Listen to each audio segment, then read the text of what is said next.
So Apple has revealed three new products today and kicking things off with the iPhone 14 and the iPhone 14 Plus. Yes, Apple has killed off the mini series and replacing it back yet again with the Plus model. Now, before I get into that, make sure you guys click on that beautiful red subscribe button. Help me reach the 200,000 subscribers. And of course, I'm going to be unboxing and reviewing both the iPhone 14 and the 14 Pro. So let's talk about these iPhones. Let's talk about the iPhone 14, just the regular one. This is the most minimal upgrade. Now, this is just a dummy unit. This is not an actual working unit. Now, the iPhone 14 brings low light improvements to the camera, front-facing autofocus, which is pretty neat, car crash detection. You have improvements to the battery life. Well, mostly to the Plus model. We're going to talk about that in a little bit. But other than that, it's the same iPhone that you know and love. If you have an iPhone 13, skip this one. Even if you have an iPhone 12, you could probably confidently skip the iPhone 14. I know it's going to be a fantastic phone, but it's a very minimal upgrade unless you really need it. Now, yeah, the colors are cool. I love this blue color.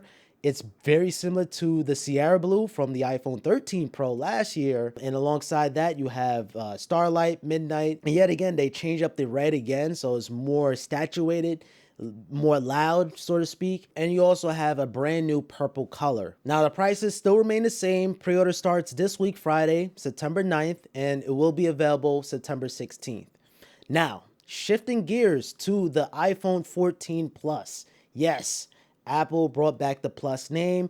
This should have been called the 14 Max, but I guess to avoid confusion from the Pro series to the standard one, they got to call this one the Plus. Now, this is the same exact iPhone 14, but just a bigger phone. I think the Plus model is going to sell like hotcakes just because people want a bigger phone.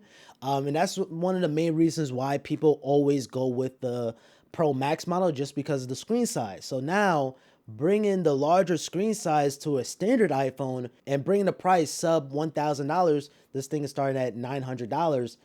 This is a very compelling option to some people. RP to the mini series, I actually want to pick one up at the Certified Refurbished website just to have it a part of Apple history, because we're not going to see another mini iPhone for the foreseeable future, let's say. Now, you still have the same A15 chip found on the iPhone 13, the last generation, but it actually has an additional GPU core and it has 60 gigabytes of RAM, which is pretty good, but it's the same exact performance. Now, you can pre-order the iPhone 14 Plus also this week, Friday, September 9th, but the release date is going to be October 7th, a month from today. And also, alongside with the bigger phone, and you can see how smudged up this is getting, you're also getting a bigger battery life. This is the biggest battery on an iPhone right now, even bigger than the 14 Pro Max. Now, before I even get into that, I just want to shout out to Subcase for sending out these dummy units. This is just for their cases that's coming up. Video on that coming soon once I get my hands on all of the iPhone models. So you guys don't want to miss that. Make sure you guys subscribe with notifications on. And also comment down below which iPhone you're planning on getting. Now, shifting focus to the iPhone 14 Pro. Yes, the pill-shaped cutout is here. Apple really handled it well. This pill-shaped cutout, Apple is calling it Dynamic Island. So it basically can be able to utilize the software to display your recording status, or if you're receiving a phone call. It kind of acts as a secondary display, and it just uniquely surrounds it around the pill-shaped cutout, and it looks stunning, it looks futuristic, and it's just a breath of fresh air, because we had the notch since 2017, and yes, they shrunk it last year with the iPhone 13, but this pill-shaped cutout is a brand new design. I know Android users are rolling their eyes, but this is new for us for the iPhone. And speaking of new but old, Apple is bringing the always-on display to the Pro model phones. It would have been cool to see it on the standard iPhone, but nonetheless, always-on display is finally on the iPhone. And no longer you can just see your iPhone all black like this. You can always see the weather, the time, the date, all your important widgets. Even if your phone is sleeping, you could be able to see that. That's something that we had on Android phones for literally years, but nonetheless, it is nice and cool to see Apple's twist to the always-on display. When I was watching this live on Twitch, which, by the way, all my Apple live streams going forward will be live streamed on Twitch, so make sure you guys follow me on twitch.tv/Simplypops. I was literally blown away how Apple was able to finesse, like be able to just work around with the pill shape cutout. That was really cool. And then in terms of the cameras, you have a 48 megapixel camera.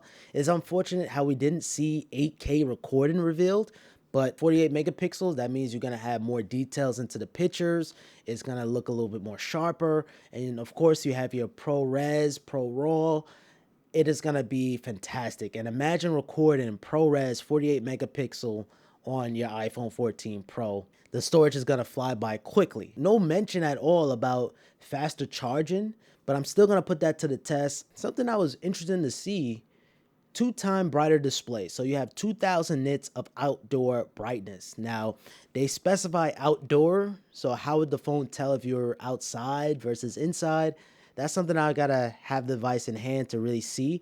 But 2000 nits of brightness, that's pretty dang bright. But I hope the efficiency of the A16 chip would be able to keep the phone cool and efficient enough where it doesn't get hot to the touch. That 48 megapixel main wide camera is 65% larger than the iPhone 13 Pro. And you also have improvements to the macro photography. So camera upgrades all around. Of course, you have your autofocus on the front facing camera. You finally have 4K cinematic mode.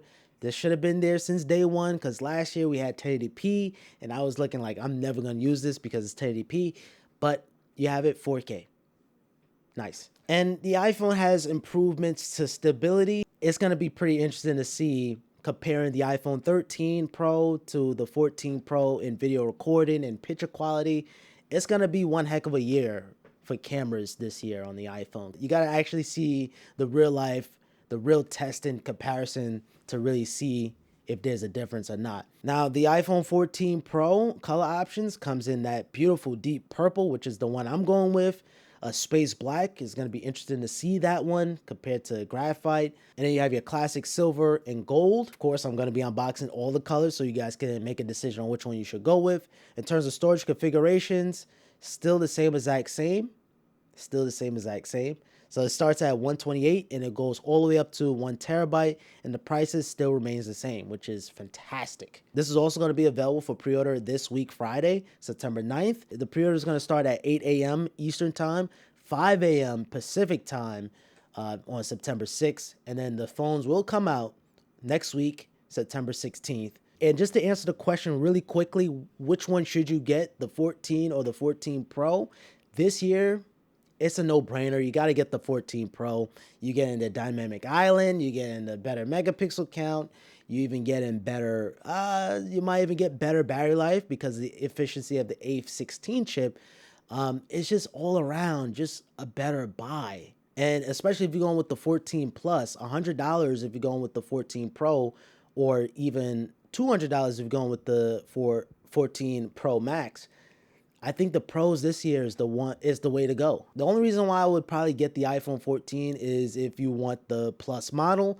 Maybe you're tired of the 6.1 inch phones, you want to get the Plus model. Or even so, maybe your phone is getting old, you have a 6S and you want to get the 14 Plus. This is your time. But the 14, I don't know about that one. Unless you don't want a bigger phone and you have an older phone, then you could get that one. But if you want an actual upgrade, you want a new experience, you got to get the Pro. My personal iPhone of choice that I'm going with is the iPhone 14 Pro Max in the deep purple, 512 gigabytes of storage. Maybe I might get the 1 terabyte. I don't know yet. And that is my iPhone. One thing I forgot to mention, I'm recording on the MacBook microphone. RIP to the SIM card slot. That is going to be a world of disaster.